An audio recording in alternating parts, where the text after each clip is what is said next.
नमस्कार। आज हम एक बहुत छोटी लेकिन उतनी ही डरावनी कहानी के अंदर झांकने वाले हैं।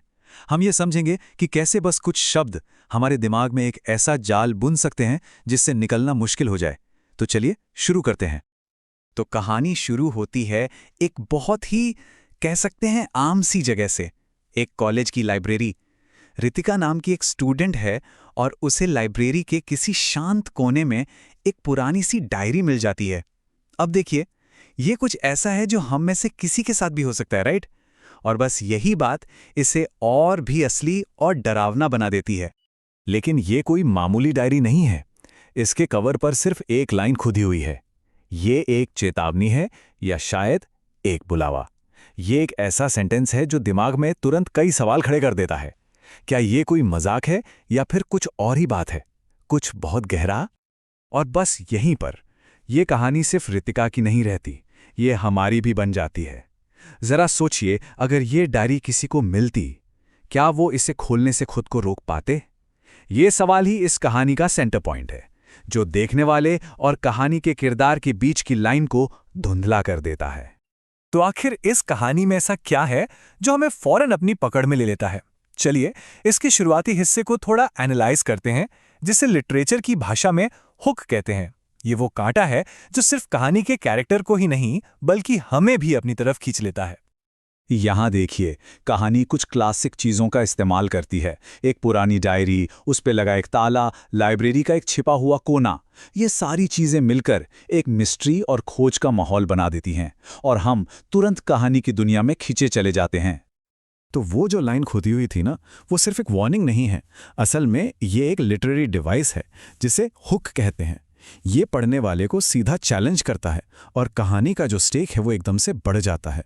अब ये सिर्फ रितिका की कहानी नहीं रह जाती, नहीं, ये एक रूल बन जाता है, एक ऐसा नियम जो किसी पर भी किसी भी वक्त लागू हो सकता है। चलिए अब कहानी के उस हिस्से में चलते हैं जहां ये रहस्य हकीकत का डरावना रूप ले लेता है और डायरी का वो अजीब सा वादा एक बहुत ही परेशान करने वाले तरीके से सच साबित होता है। जरा इन घटनाओं का सीक्वेंस देखिए।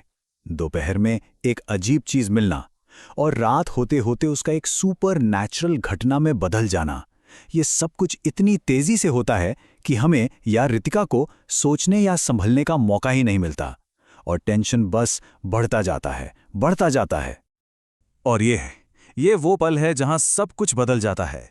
ये सबूत का पल है। डायरी को न सिर्फ रितिका का नाम पता है, बल्कि उसे ये भी पता है कि रितिका ने उसे कैसे और कहां पाया। इसका मतलब यह है कि कहानी की जो शुरुआती चेतावनी थी, वो अब एक भयानक सच्चाई बन चुकी है।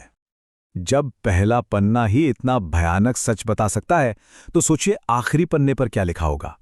यही डर कहानी को उसके क्लाइमैक्स की तरफ धकेलता है। अपना फ्यूचर जानने का आइडिया जितना दिलचस्प लगता है, उतना ही डरावना भी है। और यही डर हमें आखिरी पन्ना पलटने के लिए मजबूर करता है। कहानी यहां हमें एक पल के लिए रोकती है, हमारी सांसें थम जाती हैं, इससे ठीक पहले कि वो अपनी आखिरी और सबसे खौफनाक सच्चाई सामने रखे। और ये लाइन ये साबित कर देती है कि कहानी एक जाल है, एक ऐसा फैसला जिससे कोई बच नहीं सकता।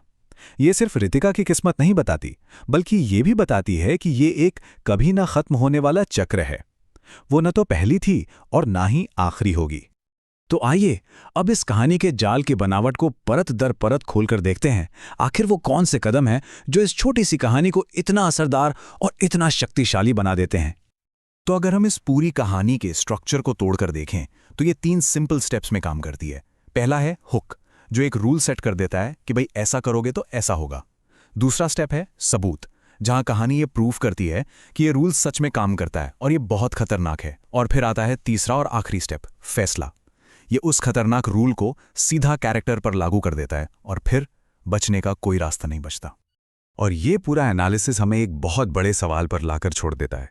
भले ही असल जिंदगी में ऐसी कोई जादुई डायरी ना हो, पर क्या कुछ कहानियां, कुछ किताबें या कुछ विचार ऐसे नहीं होते जो हमारी जिंदगी का रास्ता ही बदल देते हैं?